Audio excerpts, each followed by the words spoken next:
I am lead concierge at the London West Hollywood in Los Angeles.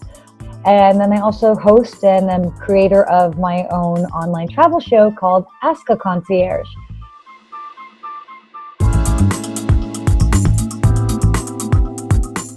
A hotel concierge really is the liaison or your friend that helps the guest navigate the city. If you want to know what tours to take, where to go, are there any cool neighborhoods, a really cool coffee shop, that's where you go to the concierge. Maybe you've done some research and you're like, oh, would this be better to do or this? The concierge is absolutely the person to go to. So they are your best friend when you come to a hotel. I think more of your best friend than really anybody else.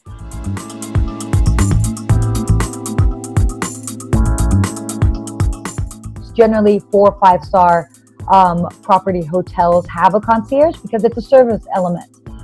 So it really is a way to enhance a guest stay.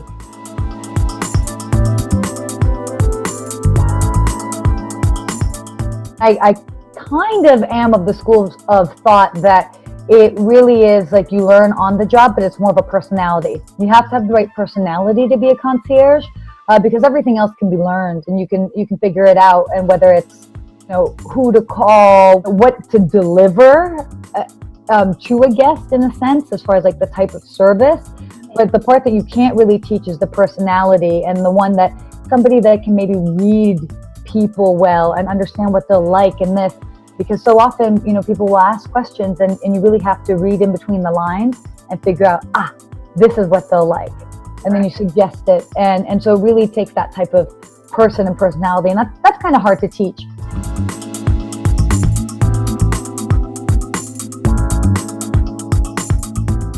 Within a hotel, generally you'll have a staff, and then you'll have a head, a lead, or a chef concierge.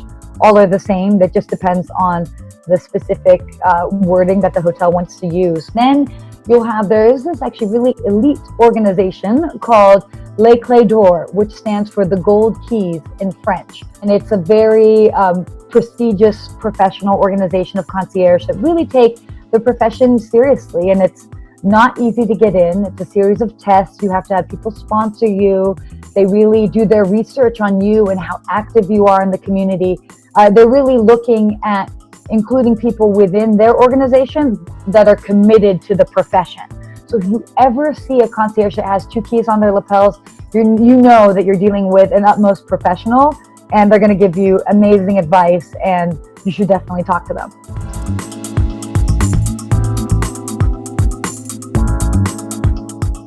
We have relationships.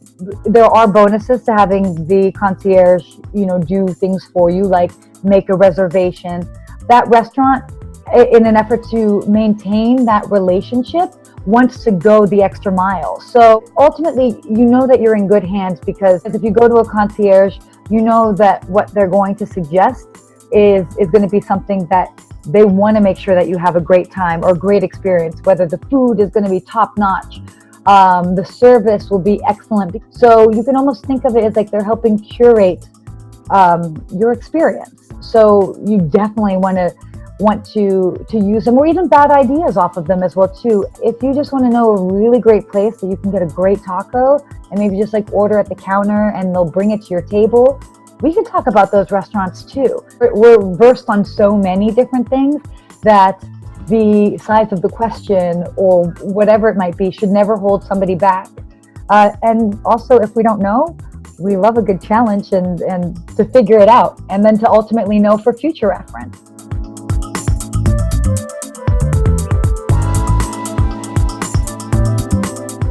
Two biggest points that I would recommend would be reach out ahead of time, because the more lead time that you can give a concierge to kind of help curate your stay, the better. The second part would be have an idea of what you want to do. And it could be like, hey, I'm coming with kids, and are there any like kid-friendly activities? I've got a boy, or I've got 2 girls. So any sort of information like that can help the concierge discern a little bit more and give you a suggestion and a referral that'll really work for you.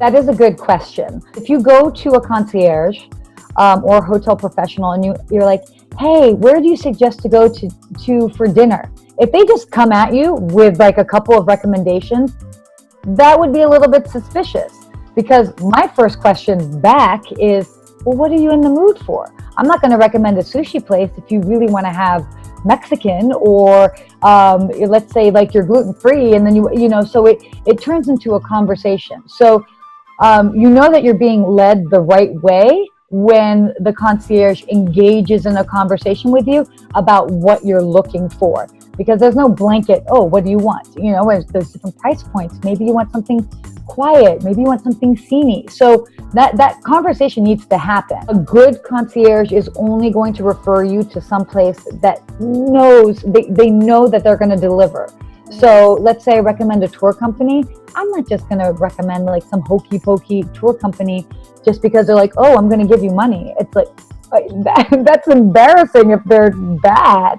Yeah. So you want to, yes, there is an element of commissions or quote unquote referrals, but by no means is that the only way that we're making our decisions, because ultimately the guest is coming back to the hotel.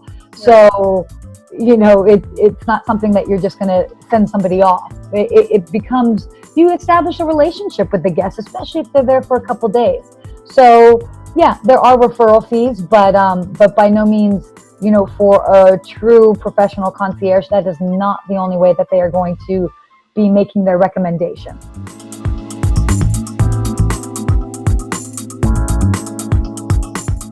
It's a thank you for a service, and it really runs the gamut. It can be something, from a couple dollars or $5 to something more.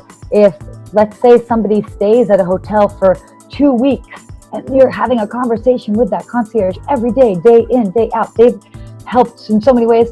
Yeah, that would be maybe appropriate to tip a little bit more, but it really is, it's a thank you for the service. So it's hard to put a dollar amount on it, but understanding that, similar again to waiters or even bellmen, that is also kind of how we make our living. So any sort of thank you, whatever is makes sense and is comfortable for the guest, is appropriate.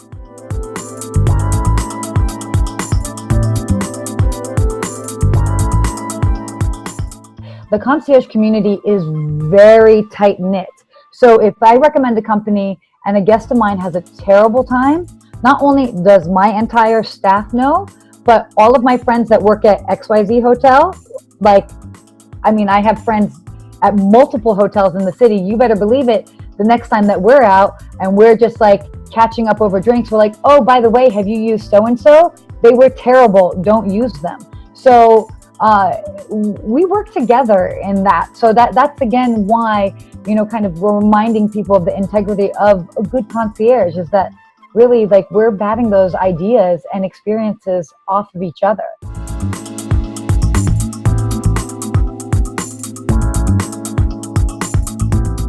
Let's say you're staying at a hotel that doesn't have a concierge and you happen to be walking by a fancy hotel because you're in that area, whatever city you're in. If you go up to a concierge desk, be like, I'm not staying here, but could I just ask you just some advice? And you can use that concierge to maybe find out something or clarify, or I heard about this, or do you know the best way to get over to XYZ site? But if you preface it and you let them know that you're not staying there and you're just doing that, maybe you give them $5 or whatever it is that they end up doing. They'll help you, and it's that's still a budget thing. A little bit of a gratuity shows that you're grateful, and it's not a big spend, but it could be a useful tip to kind of get you going in the right direction. So know that you can always do that in a kind of a budget-friendly way.